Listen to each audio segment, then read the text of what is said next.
ನಾವೆಲ್ಲರೂ ಶೂದ್ರರು, ಜಾತಿ ಯಾವುದಾದರೂ ಶೂದ್ರರೆಲ್ಲರೂ ಒಂದೇ. ಚಲನೆ ಇಲ್ಲದ ಜಾತಿ ವ್ಯವಸ್ಥೆಯನ್ನು ವಿರೋಧಿಸಿ ಬಸವಣ್ಣನವರು ಹೊಸ ಧರ್ಮವನ್ನೇ ಸ್ಥಾಪಿಸಿದರು ಎಂದು ಮುಖ್ಯಮಂತ್ರಿ ಸಿದ್ದರಾಮಯ್ಯ ಹೇಳಿದರು. ವಿಶ್ವಗುರು ಬಸವಣ್ಣ ಅವರನ್ನು ಕರ್ನಾಟಕ ಸಾಂಸ್ಕೃತಿಕ ನಾಯಕ ಎಂದು ಘೋಷಿಸಿದ ವರ್ಷಾಚರಣೆ ಸಂಭ್ರಮದಲ್ಲಿ ಆಯೋಜಿಸಲಾಗಿದ್ದ ಬಸವ ಸಂಸ್ಕೃತಿ ಅಭಿಯಾನ 2025ರ ಸಮಾರೋಪ ಸಮಾರಂಭದಲ್ಲಿ ಶರಣ ಸಂಸ್ಕೃತಿಯ 301 ಶರಣರು, ಗುರುಗಳು, ಸ್ವಾಮೀಜಿಗಳ ಸಾನ್ನಿಧ್ಯದಲ್ಲಿ ಸಮುದಾಯದ ಸುಮಾರು 2 ಲಕ್ಷಕ್ಕೂ ಅಧಿಕ ಜನರ ಸಮ್ಮುಖದಲ್ಲಿ ಸನ್ಮಾನ ಸ್ವೀಕರಿಸಿ ಮಾತನಾಡಿದ ಅವರು, ನಾನು ಬಸವಣ್ಣನವರ ಅಭಿಮಾನಿ. ಬಸವ ತತ್ವದಲ್ಲಿ ನಂಬಿಕೆ ಬದ್ಧತೆ ಇಟ್ಟುಕೊಂಡಿದ್ದೇನೆ. ಅಂದಿಗಿಲ್ಲ ಮುಂದಿಗಿಲ್ಲ, ಮುಂದೆ ಎಂದೆಂದಿಗೂ ಬಸವಣ್ಣ ತತ್ವ ಶಾಶ್ವತ ಮತ್ತು ಪ್ರಸ್ತುತ ಎನ್ನುವುದು ನನ್ನ ನಂಬಿಕೆ. ಸಹಬಾಳ್ವೆ ಮತ್ತು ಸಹಿಷ್ಣುತೆಯನ್ನ ಬಸವಣ್ಣನವರು ಬದುಕಿನುದ್ದಕ್ಕೂ ಸಾರಿದ್ದಾರೆ. ನಾನು ಇದನ್ನ ಪಾಲಿಸುತ್ತಿದ್ದೇನೆ ಎಂದರು.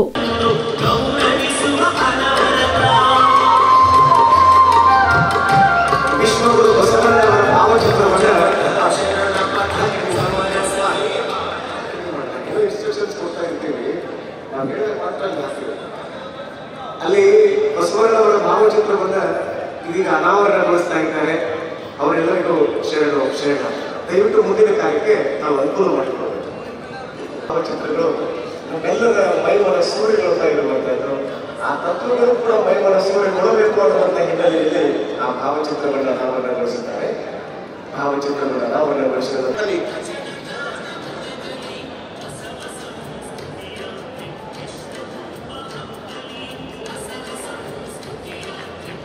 ಪುಟ್ಟರಾಜ್ ಅವರು ಸಮಾಜ ಸೇವಕರು, ಮಲ್ಲಿಕಾರ್ಜುನ ಹಾಗೂ ಗಂಗಾಂಬಿಕೆ ದಂಪತಿಗಳು,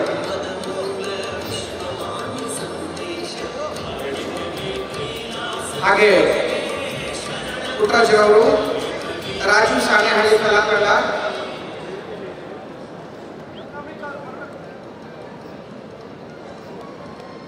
ಬಸವರಾಜ್ ದಾನೂರ್ ಅವರು ಬೀದರ್ನಲ್ಲಿ ಬಸವ ಸಂಸ್ಕೃತಿಯನ್ನು ಬಹಳ ದೊಡ್ಡ ಮಟ್ಟದಲ್ಲಿ ಮುನ್ನಡೆಸಿರುವಂತವರು ಈ ಬಸವ ಸಂಸ್ಕೃತಿ ಅಭಿಯಾನಕ್ಕಾಗಿ ಸೇವೆ ಸಲ್ಲಿಸಿದ್ದಾರೆ.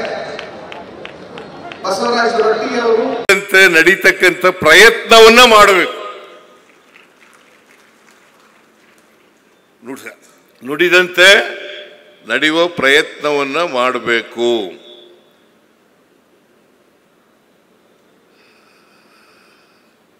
ಅದಕ್ಕೋಸ್ಕರನೇ ಬಸವಾದಿ ಶರಣರು ಇವತ್ತು ಮುಖ್ಯ ಆಗ್ತಾರೆ, ಮುಂದಿನ ದಿನಗಳಲ್ಲೂ ಕೂಡ ಮುಖ್ಯ ಆಗ್ತಾರೆ ಅಂತಕ್ಕಂಥ ಮಾತುಗಳನ್ನು ಹೇಳಲಿಕ್ಕೆ ಬಯಸ್ತಾ ಇದ್ದೀವಿ. ನಾವು ಬಸವಣ್ಣವರ ಹೆಸರು ಹೇಳ್ತಕ್ಕಂಥ ಜನ, ಬಸವಾದಿ ಶರಣರ ಅನುಯಾಯಿಗಳು ಅಂತ ಹೇಳ್ತಕ್ಕಂಥ ಜನ ಮೊದಲು ಮಾಡಬೇಕಾಗಿರ್ತಕ್ಕಂಥ ಕೆಲಸ ನುಡಿದಂತೆ ನಡೀತಕ್ಕಂಥ ಪ್ರಯತ್ನವನ್ನ ಮಾಡಬೇಕು. ಅದು ಮಾಡಿದಾಗ ಮಾತ್ರ ನಾವು ಬಸವಾದಿ ಶರಣರ ಹೆಸರು ಹೇಳಲಿಕ್ಕೆ ಅರ್ಹರಾಗ್ತೇವೆ ಅಂತಕ್ಕಂಥ ಮಾತುಗಳನ್ನು ಹೇಳಲಿಕ್ಕೆ ಬಯಸ್ತಾ ಇದ್ದೇನೆ. ಇಲ್ಲದೆ ಹೋದರೆ ನಾವು ಅರ್ಹರಾಗಲ್ಲ. ಇದನ್ನ ಸಮಾಜ ಮಾಡಬೇಕಾಗಿರ್ತಕ್ಕಂಥದ್ದು. ನಾನು ಜಾಸ್ತಿ ಭಾಷಣ ಮಾಡಕ್ಕೆ ಹೋಗಲ್ಲ, ಯಾಕಂತಂದ್ರೆ ನಾನು ಏನೇನೋ ಹೇಳಕ್ಕೆ ಹೋಗಿ ಅದು ಕಾಂಟ್ರವರ್ಸಿ ಆಗ್ಬೋದು.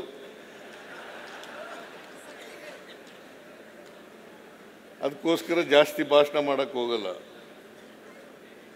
ಹೇಳಿ ಕೇಳಿ ನಮ್ಮ ಸಮಾಜದಲ್ಲಿ ಜಾತಿ ವ್ಯವಸ್ಥೆ ಇದೆ, ಅನೇಕ ಧರ್ಮಗಳಿದ್ದಾವೆ, ಅನೇಕ ಜಾತಿಗಳಿದ್ದಾವೆ.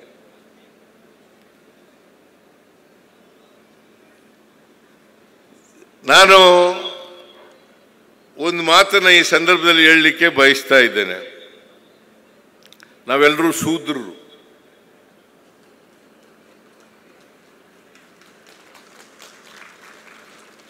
ನಾವೆಲ್ಲರೂ ಕೂಡ ಶೂದ್ರರು.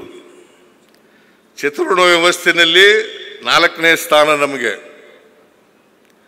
ಚತುರ್ವರ್ಣ ವ್ಯವಸ್ಥೆಯಲ್ಲಿ 4ನೇ ಸ್ಥಾನ. ಬ್ರಾಹ್ಮಣರು ಮೇಲ್ಗಡೆ, ವೈಶ್ಯರು 2ನೇವರು, ಕ್ಷತ್ರಿಯರು, ಶೂದ್ರರು, ಈಗ ಪಂಚಮರು ಅಂತ ಬಿಡ ಆಗ್ಬಿಟ್ಟಿದೆ. ನಾವೆಲ್ಲ ಒಂದೇ. ಯಾವುದೇ ಜಾತಿ ಹೇಳ್ಕೊಂಡ್ರು ಕೂಡ ನಾವೆಲ್ಲ ಒಂದೇ. ಅದಕ್ಕೋಸ್ಕರ ಬಾಬಾ ಸಾಹೇಬ್ ಅಂಬೇಡ್ಕರ್ ಅವರು ಒಂದು ಮಾತನ್ನು ಹೇಳ್ತಾರೆ. ಯಾವಾಗ ಅಂತಂದರೆ 1949 ನವೆಂಬರ್ 25ನೇ ತಾರೀಕು. 1949 ನವೆಂಬರ್ 25ನೇ ತಾರೀಕು ನಮ್ಮ ಸಂವಿಧಾನ